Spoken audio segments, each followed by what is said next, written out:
Here's another video, ladies and gentlemen. James here. This article is out of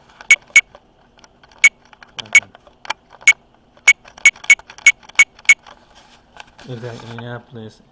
Well, actually, it's a paper out of Indianapolis. A black man who saw a group of white men assaulted him. Who said the group of men white? I'm sorry. Who said and threatened to get a news at a southern Indiana lake is facing criminal charges. More than a year after the confrontation that earlier led to charges against two of the alleged attackers.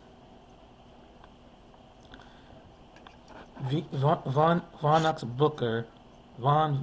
Booker, a local civil rights activist and member of the Monroe County Human Rights Commission, was charged with misdemeanor trespass and felony battery for his involvement last year of the 4th of July incident at Lake Monroe.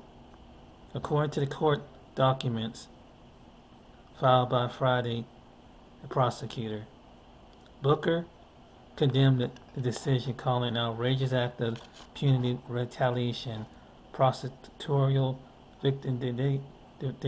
vindictiveness.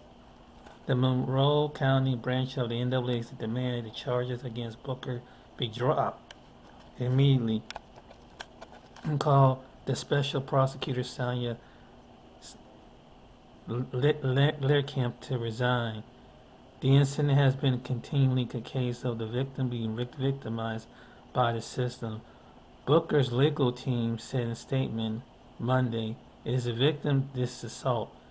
Vix Booker is being paid to have stood his ground against the malicious, racist, name-calling, physical attack and threat against his life."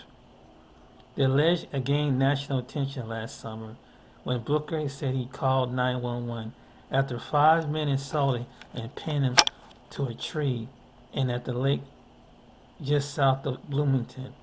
He said the men accused him of trespassing on private property. After he tried to apologize, the situation got physical. Booker said the men threatened to break his arm and said, "Get a noose," while telling his friends to leave the area. He said one of the men wore a hat decorated with a Confederate flag and that the men made statements about white power.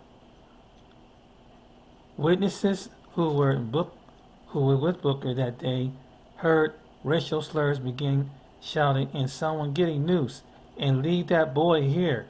We will take care of him." Cell phone video posted on Facebook showed the part of the altercation viewed the millions on timeline. The FBI was investigating the incident, possible hate crime, although no further updates have been provided about the investigation. The Indiana Natural Resources responded to the report, recommending charges against everyone being involved. Maroon County charged with 2 white men. However, Sean Purdy faces charges of felony confinement, battery resulting in the moderate bodily injury, and intimidation. Jerry Cox was charged with felony confinement and battery resulting in a moderate bodily injury as well as 2 misdemeanors. Cox and Purdy claimed Booker was trespassing and denied the allegation regarding a noose. Both maintain that Booker threatened them first, and their lawyers have said the 2 men victim a smear campaign against Cox and Purdy is still pending, awaiting trial. Monroe prosecutor Erica Alflohen recused herself from the case and responded to public concern whether she was impartial. The charges against Booker filed in Monroe Circuit Court are the same recommended by the IDR investigators last summer. The initial hearing is set for September 14th. Casey Smith was a member of the Associated Press State House Initiative, or his nonprofit Gloria National Service Program places journalists in local rooms.